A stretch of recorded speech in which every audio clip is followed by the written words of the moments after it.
Komið þið sæl. Hákon heiti ég, starfsmaður Umhverfisstofnunar og hef meðal annars umsjón með friðlanda Fjallabaki.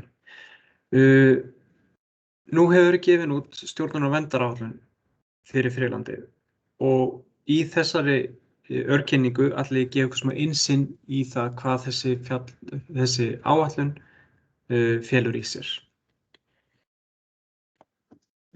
En fyrst og fremst þá segir í lögum náttúruvernd að Umhverfisstofnun ber ábyrgð á gerð stjórnunar- og verndaráætlana fyrir friðlýst svæði. Í áætluninni skal meðal annars fjalla landnýtingu, landvörslu, vöktun og uppbyggingu, fræðslu og miðlun upplýsinga, verndaðgerðir og aðgengi ferðamanna og svo framvegis. Heimilt að setja í áætlun sérstakar reglur umferð og dvöl manna í friðlandinu og það gert í þessari áætlun.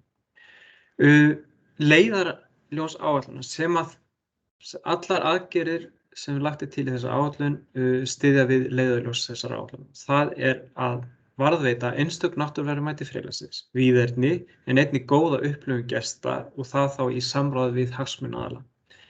Og það til þess að allir hafi kost á að njóta verðmæta friðlandsins til ókomna framtíð. Markmið þessar áætlanir að móta þessi framtíðarsýn og stefnu verndun friðlandsins og hvernig viðhalda skuli verndargildi þess. Einnig að samræma fjölbreytta hagsmuni þeirra sem nýta svæðið til landbúnaðar, ferðaþjónustu, útivistar með hag náttúrunnar og mannlífs að leiðarljósi.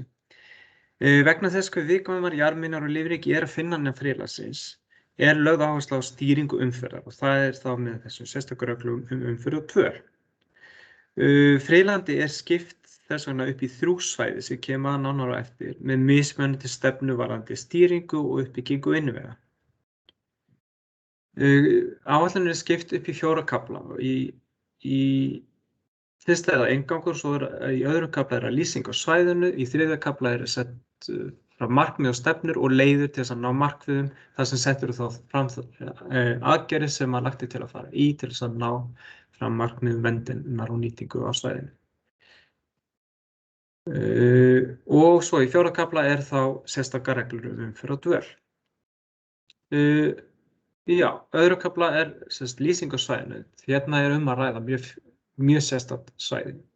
Þar að finna fjölbreytt landslag og landslagsheildir, mikinn fjölbreytileiki jarðminja og jarðhitafyrirbæra sem endurspegla sig í mikilli litadýrð á svæðinu. Svæðið einstakt á heimsmælikvarða og því á tilnefningarlista UNESCO heimsminjaskrár. Og innan svæðisins, núna tiltekið í landmannalögum, mest sótti ferðamannastaður á hálendi Íslands.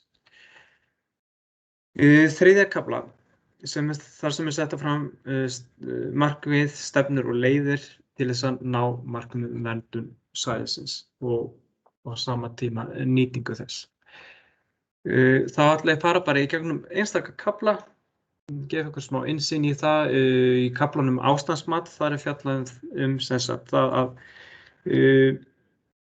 Umhverfisstofnun gerir árlega mat á metur ástand viðkomustaða ferðamanna innan friðlýstra svæða og innan friðlýstra Fjallabaki 11 staðir metnir núna árlega.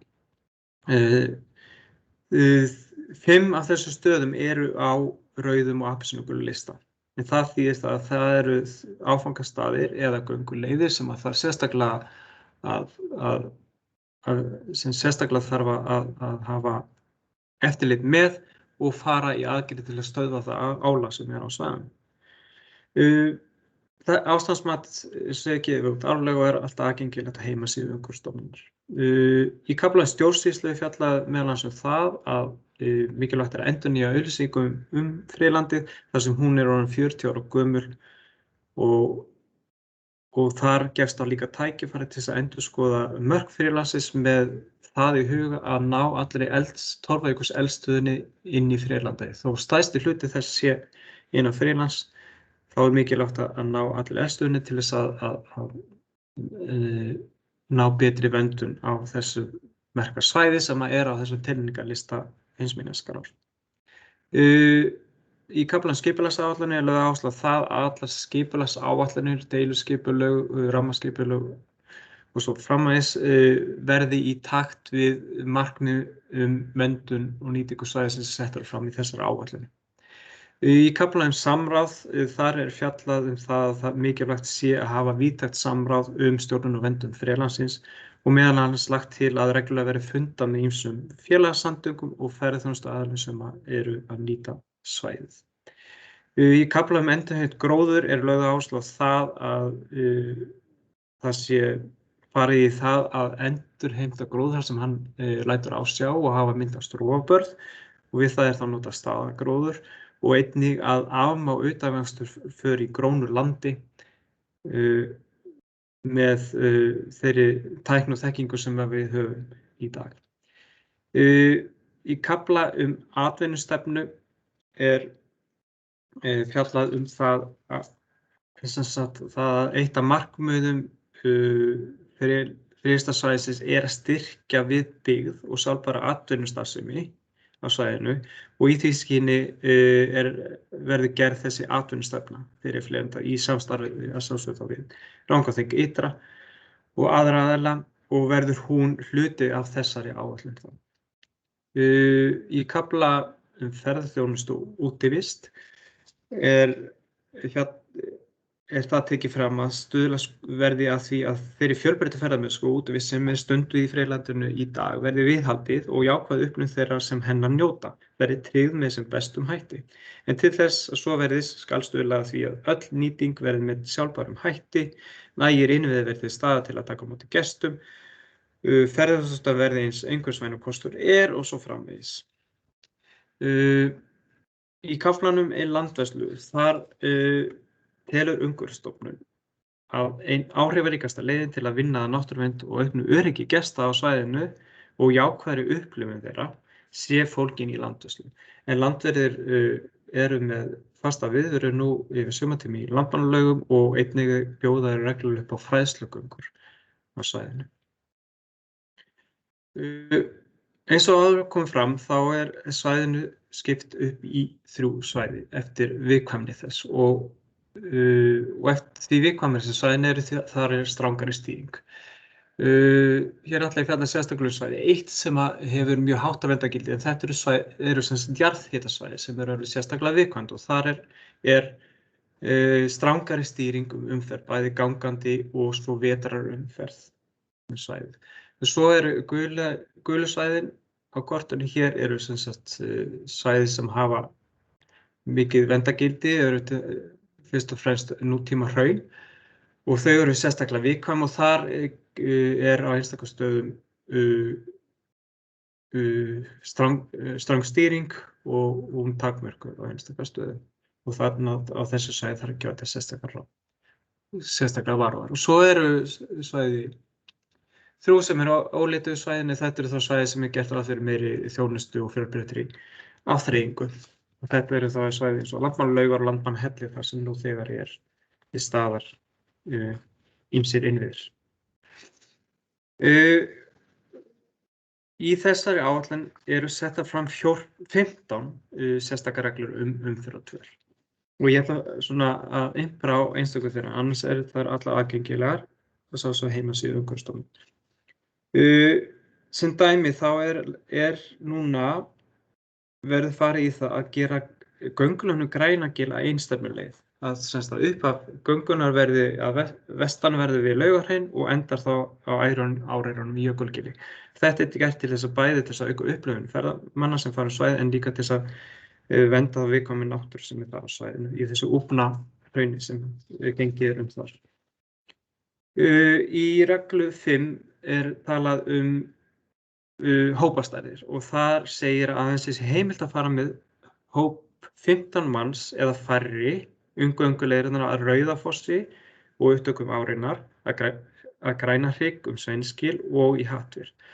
Þannig að ef hóparnir ef áætlað að fara með stærri hópa en þetta þá þarf að hafa samráð við landverð eða umsjónaraðila friðlandsins. Hjólreiðar fjallað í 7. grein og þar segir að hjólreiðar eru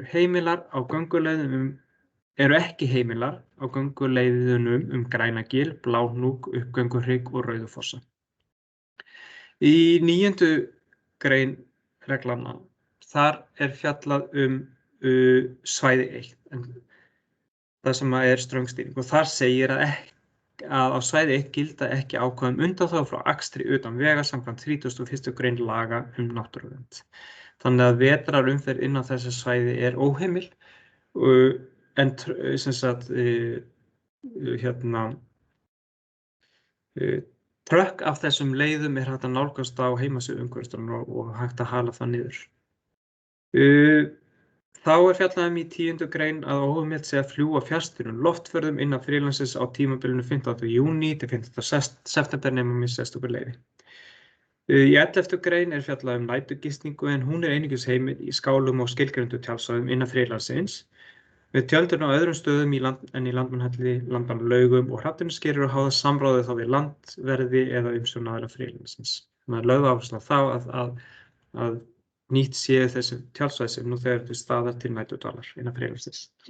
Svo að lokum í 15. grein fjallað það að athafnir sem geta haft áhrif á friðlandið, sem segir jarðarask, mengun vegna úrgangs eða fráveitna, áhrif á loftgæði ásýnd svæðisins eða hefur áhrif á umferð eða upplifun annarra gesta, heimil að fengnu leyfi Umhverfisstofnunar. Hún óheimil nema að fengnu leyfi Umhverfisstofnunar. Allar þessar upplýsingar stjórnunar- og verndaráætlun ásamt öllum fylgigögnum á heimasíðu Umhverfisstofnunar, og þar öll kort, öll trökk fyrir svæði 1 og annað sem tengist áætluninni. Ég þakka fyrir, vona að þetta hafi verið ykkur að gagni.